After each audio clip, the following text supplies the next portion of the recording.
बंद कमरों की सहाफत मेरा मंशूर नहीं। जो बात कहूंगा सरेआम कहूंगा। तुम रात की तारीकी में मुझे कत्ल करोगे, मैं सुबह के अखबार में तुम्हें फिर से मिलूंगा। जी हाँ नाज़रीन मोहतरम, आपका मेज़बान अहमद नसीर एक मर्तबा फिर से आपकी खिदमत में हाजिर है। प्रोग्राम शुरू करने से कबल मैं आपको एक वीडियो क्लिप दिखलाना चाहता हूँ। कुछ सहाफ़त का चोला ओढ़े हुए खबरें पढ़ने वाले आम लोग हैं जो इस मुकद्दस पेशे जो रियासत का चौथा सुतून है उसको बदनाम करने की कोशिश कर रहे हैं। देखना चाहते हैं क्लिप?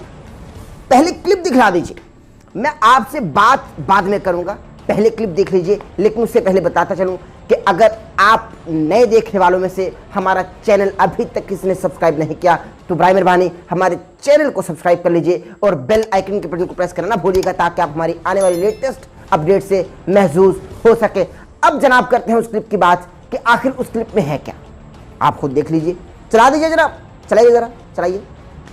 हमारे साथी एंकर शमाइला फारूकी जी। शमाइला, आज मौसम के लिहाज से आपके पास क्या अपडेट्स हैं? जी हुमा सावल और शराफत अली मून साहिब, आज मौसम का हाल कुछ यूं है। लाहौर डिवीजन में बादल छाए रहेंगे और कहीं कहीं बारिश भी, हल्की बारिश भी मतवक्को है, जबकि कराची में आज मौसम खुशगवार रहेगा। बलोचिस्तान, लोरालाई और कोयटा में भी गर्द-लूद हवाएं चलने का इम्कान है, जबकि मरी इस्लामाबाद में मौसम हल्के बादलों के साथ एक मरतबा फिर हल्की बारिश भी हो सकती है। फर्स्ट न्यूज स्टूडियो से मौसम का हाल अब तक के लिए सिर्फ इतना ही और अब फिर आपको लिए चलते हैं स्टूडियो की जानब जहां पर हुमा सावल और शराफत अली मून साहब मौजूद हैं। अब तक के लिए इतना ही। मजीद बाखबर रहने के लिए हमारी वेबसाइट विजिट कीजिए firstnews.pk। देखते रहिए फर्स्ट न्यूज।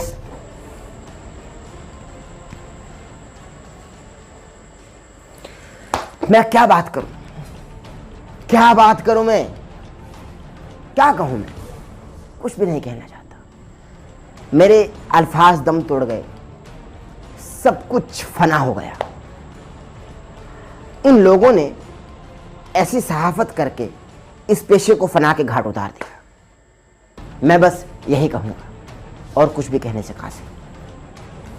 इस कदर मुकद्दस पेशा, रियासत का चौथा सुतून, जिसको गिराने की ये लोग कोशिश कर रहे हैं।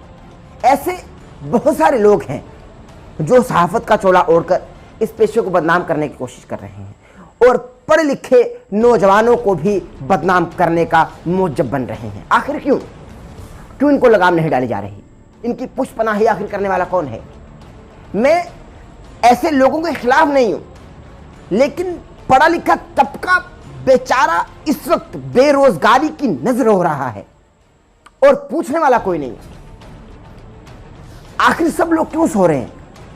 यहां कोई भी उठता है और अगर सहाफत का शौक रखता है, बल्कि शौक भी क्या, बस एक ठाट चाहता है तो किसी को भी 500 रुपये या 250 रुपये या 300 रुपये देता है और वो कोई भी प्रिंटिंग वाला उसका सहाफती कार्ड बना देता है। कौन पूछने वाला है भाई?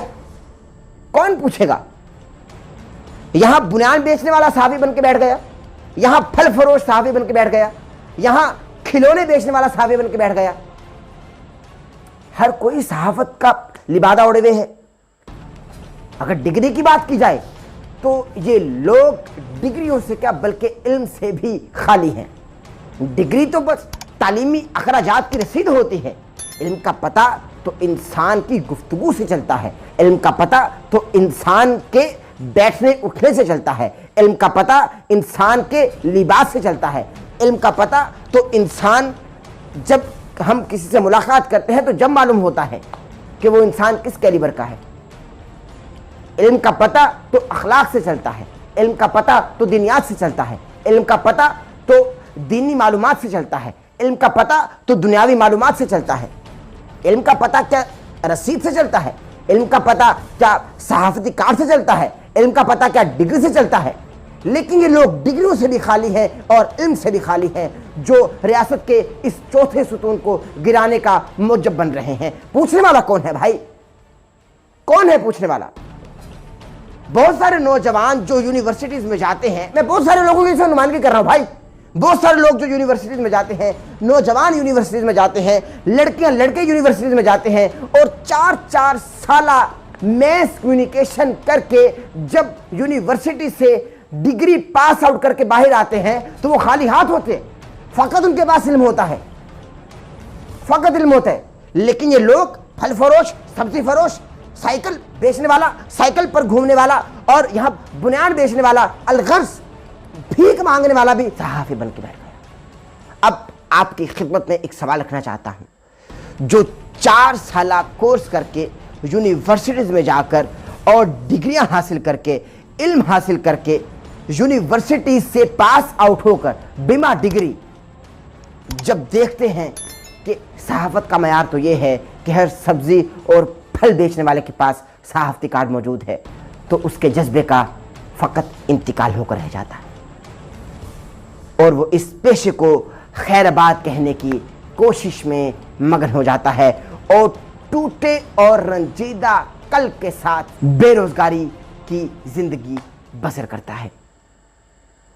यहां हर फल सब्जी बेचने वाले के पास सहाफती कार्ड मौजूद है और वो एक बड़े से बड़ा ब्लैकमेलर बनता चला जा रहा है। जिनके पास इल्म है और जिनके पास डिग्री है, अब वो बेचारे मुस्तकबिल करीब और मुस्तकबिल बाईद में भी बेरोजगारी की जिंदगी गुजारते हमें नजर आते हैं। आखिर इन सबका जिम्मेदार कौन है? क्या कोई भी 250, 300 या 500 रुपये में सहाफती कार्ड बनाकर किसी को भी ब्लैकमेल करेगा तो लोग उसको सहाफी मान लेंगे? क्या किसी छोटे मोटे चैनल का लोगो पकड़ के लोगों को ये बतलाने की कोशिश करे कि I am a senior journalist, तो क्या हम उसको सहाफी मान लेंगे? तो फिर क्यों वालिदैन इतनी मेहनत कर रहे हैं अपने बच्चों को यूनिवर्सिटीज और बड़े बड़े जामियात में भेजने की कि भाई ये बच्चे पढ़ लिख कर बड़े अफसर बन जाएंगे, बड़े सावी बन जाएंगे, बड़े एंकर्स बन जाएंगे? तो वो भी भाई अपने बच्चों को कोई रेडी लगवा दें और 500 रुपये उसकी जेब में डाल दें और बोल दें कि भाई जिस शख्स से तुम्हारे इस सीनियर सहाफी ने कार्ड बनवाया तुम भी उसी शख्स से कार्ड बनवाओ और लोगों को ब्लैकमेल करके अपने जेब में पैसे हथियाते रहो। क्या ये सहाफत का मयार है? जी नहीं, सहाफत का मयार ये नहीं। सहाफत की बड़ी बड़ी मिसालें हमारे मुल्क पाकिस्तान में मौजूद हैं, मगर यहाँ हर कोई हर किसी को ब्लैकमेल करने की कोशिश में मसरूफ़ है और हर कोई हर किसी को ब्लैकमेल कर रहा है अपना सहाफती जाली कार्ड दिखलाकर। मैं फ़कत आप लोगों से बस यही गुजारिश करना चाहता हूँ कि इस रियासत के चौथे सुतून को अब गिराने की कोशिश न कीजिए। जिनका काम है उन्हीं को करने दीजिए, क्योंकि जिसका काम उसी को साझिए। आपका जो काम है आप वो कीजिए। जिस काम के लिए आप नहीं बने उस काम को हरगिज़ मत कीजिए। सहाफ़त एक इंतहाई मुक़द्दस पेशा है। क्योंकि क्लिप आपने बहुत सारे ऐसे क्लिप्स मौजूद हैं, बहुत सारे। मैं आपको दिखलाने पर आऊँ तो आप लोग अंगुष्ठे बदलता हो जाए। मैं नहीं दिखलाना चाहता, मैं नहीं दिखलाना चाहता, लेकिन इस पेशे को बदनाम और मज़ीद मत कीजिए। मैं आप लोगों के सामने हाथ जोड़ता हूँ। मैं ऐसे ऐसे आलिमों फाजिलों को बेरोज़गार जब देखता हूँ तो कलेजा फटने को आता है, कलेजा मुँह को आता है। और वजह क्या है कि चूँकि हमारे बड़े सीनियर्स जो हैं वो 250-300 रुपये में सहाफती कार्ड गले में डालकर, मैं तो ये कहूँगा कि वो उनके गले का फंदा है जो वो गले में डालकर लोगों को ब्लैकमेल कर रहे हैं। मज़ीद ऐसा मत कीजिए, मत कीजिए ऐसा, खुदारा ऐसा मत कीजिए। और देखने वालों से कहूँगा कि आप भी अब हक़ को पहचानिए, हक़ को पहचानने की कोशिश कीजिए। अपने मेज़बान अहमद नसीर को फ़िलवक्त इस प्रोग्राम से इजाज़त दीजिए। इंशाल्लाह आपसे मुलाकात होगी। अपना ख्याल रखिएगा, दुआ में याद रखिएगा। और अगर आज की वीडियो, आज का प्रोग्राम आपको पसंद आए, हमारे चैनल को सब्सक्राइब कर लीजिए, बेल आइकन के बटन को प्रेस करना भूलिएगा ताकि आप हमारी आने वाली लेटेस्ट अपडेट से महजूज हो सके। अपना और अपने प्यारों का बहुत सारा ख्याल रखिएगा। अल्लाह निगहबान।